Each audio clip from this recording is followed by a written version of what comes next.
Well, just these next 3 weeks before a game, what are the kind of the to-dos, the priorities for this team? Yeah, well, hopefully we'll be able to get some scrimmage time outdoors, looking at the 10-day forecast, which we do all the time at this time of year and really all spring. Looks nice. So be able to get outside and build our pitchers up, keep them healthy, putting them in some the guys that are coming out of the pen, potentially putting them in some situations, and obviously any live balls that we can get off the bat is a bonus at this time of year. With such a veteran team, I mean, how set are you kind of in roles and things like that at this point compared to maybe what you've been in the past? Well, I think we have a pretty good idea of kind of what our pool looks like of starting pitchers. We got 4 games to open up, so we're going to need 4 starting pitchers. Positionally, we have all these guys back. I mean, we could roll the entire lineup back almost, save Josh Karen. But I think just the emphasis is like we got to have just drive that competition every day. And we've seen it. I mean, especially early, we play a lot of different guys. Maybe play matchups, see if we can have some guys that match up against a tough lefty and vice versa. So I think we have a pretty good idea of who our top 12, 13 guys are. That's who usually ends up playing. But there's been some guys that have really emerged that maybe didn't have a great fall that have looked really good so far at this point. How do you guys kind of take that step from being a Big Ten championship team to kind of go post in a regional and that next step?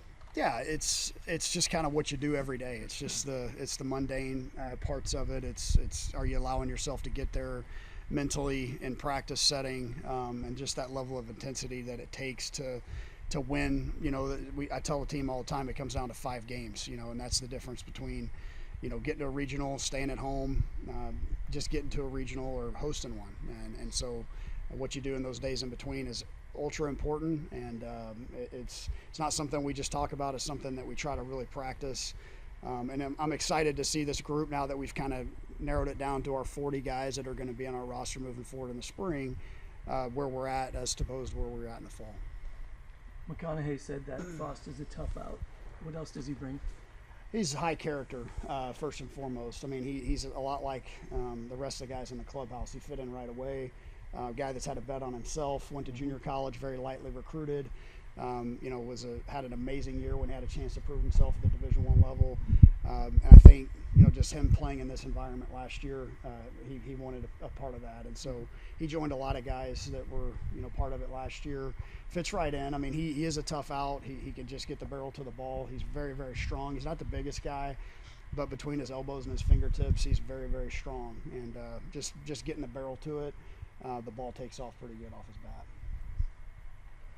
The new Sandhills Global place you guys are practicing in, what does that allow you guys to do? How much of a game changer is that, even especially maybe in the preseason? Yeah, it's been in the works for years now, and we're very fortunate that Sandhills Global has helped make that happen. Charlie Cologne, Darren Erstad, others that have pitched in, Alex Gordon even.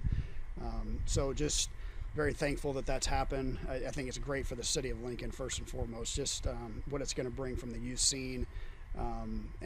But just our ability to go, like today, our field's not quite ready yet.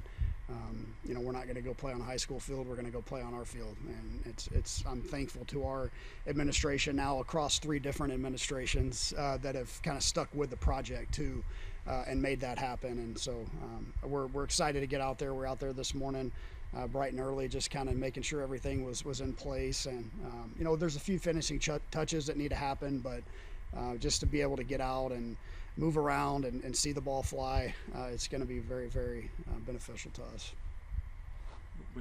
You guys are pretty aggressive with the scheduling this year. Kind of knowing what you have those first 3 weeks ahead of you, is that going to get guys' attention? When you're kind of going through things now, or how does that kind of play into things? I don't know that they necessarily look at it in totality as much as it's just, hey, we've got a pretty exciting opponent to open the season, and we're in a big league spring training facility. And I think the message with our group is that we're challenging this group for a reason.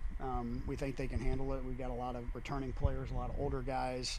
Our starting lineup's going to have sometimes up to 30 plus years of experience in it. So those guys have seen a lot. The guys that are in the mix to start have logged a lot of college innings too. And really, that's, at the end of the day, that's what it takes to navigate a a tough schedule like that is just you got to have the guys on the mound that can keep you in the game and give you a chance to pop one when you got a shot.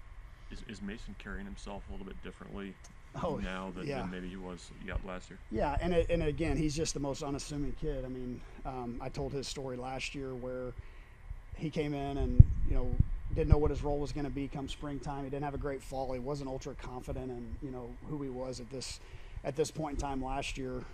We all saw what he was capable of doing. Once he got out there and mastered his role in the pen, got a little bit more as the season went along, and he's just a guy that's not really going to take it too serious, to be honest. And I say that in the most flattering way possible. And that he's a kid that he wasn't even going to play college baseball until kind of last minute in his high school career. And so, you know, he really cherishes the opportunities that he has here.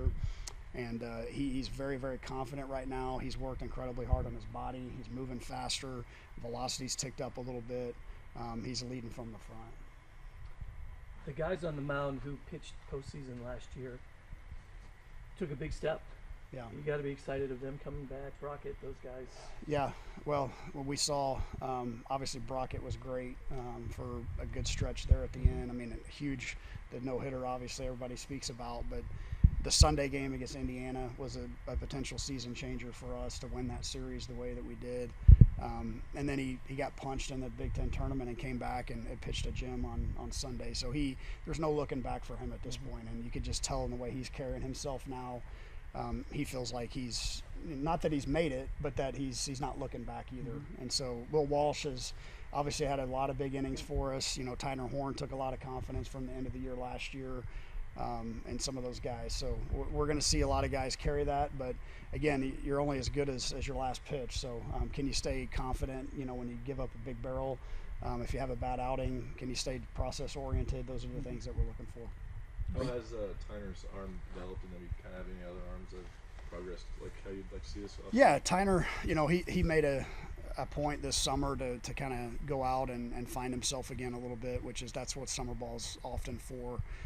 Came back he's never really lacked confidence, but I think he's lacked maybe the routine that it takes to be a starting pitcher at this level in high school.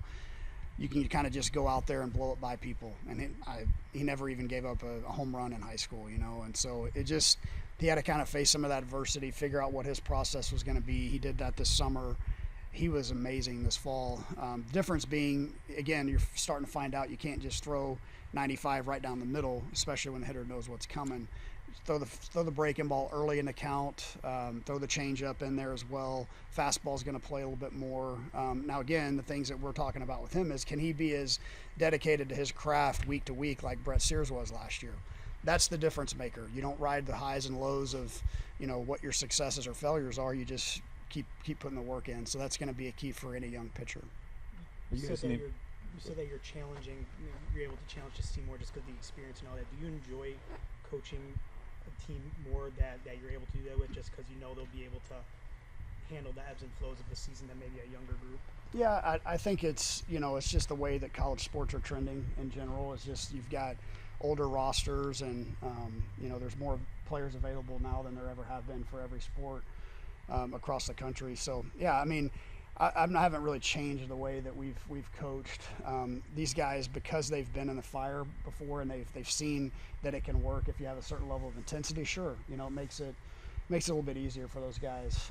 They can say, hey, this works because we've done it before. So I think it's just kind of hopefully the point that we're at in our program as well, kind of building it and getting to a point where the expectations are high and you welcome those challenges. You don't back down from them, and I'm looking forward to seeing this team do that. Are you guys naming captains this year, Will, or is it going to be more of an organic leadership? Yeah, we'll do it like we did last year. Those guys emerged, and I think you kind of saw it, particularly by the end of the season, who kind of our leaders are, the guys that took some of the biggest swings at the end of the year. Again, just it's the collective challenge is, can you keep it simple in what you're trying to get accomplished? And it's winning in the team. That's it. And so the guys that are focused on those things, they're going to help lead the team. What have you kind of seen from Hogan behind the plate, come in, trying to take care of himself? Yeah, I mean, very steady. He's obviously got a lot of experience back there. He's got a lot of really good arms where he came from. and just got a quiet confidence. I think you're going to see a guy that is going to really bring something a little bit more to the table with the plate, maybe than what he's shown in the past. And he's had a good career up to this point, but I think there's a little more power in there than he's given himself credit for in the past. And he's done a really good job of getting to know every single pitcher on our staff, and he does a great job back there.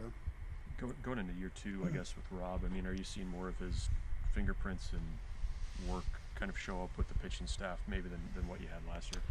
I think so. I just think the comfort level, just the continuity of knowing what you're going to get, and he's the ultimate guy that's consistent. He shows up and he does the same thing every day, and their bullpens are the same, so they can run those type of things off. And I just think it's the habit-forming drills that these guys have that allow them to, have a chance to go fill up the zone. And I think everybody knows by now that's kind of what Coach Childress' MO is his pitching staff throw strikes, but it's not by accident. We speak it into existence, but it comes from a lot of hard work. And I definitely have seen the growth of some guys that I was hoping to see growth from, and it just comes from just keeping it simple every day and having a great mindset, which Coach really helps bring. Thanks, Coach. Yep. Thanks.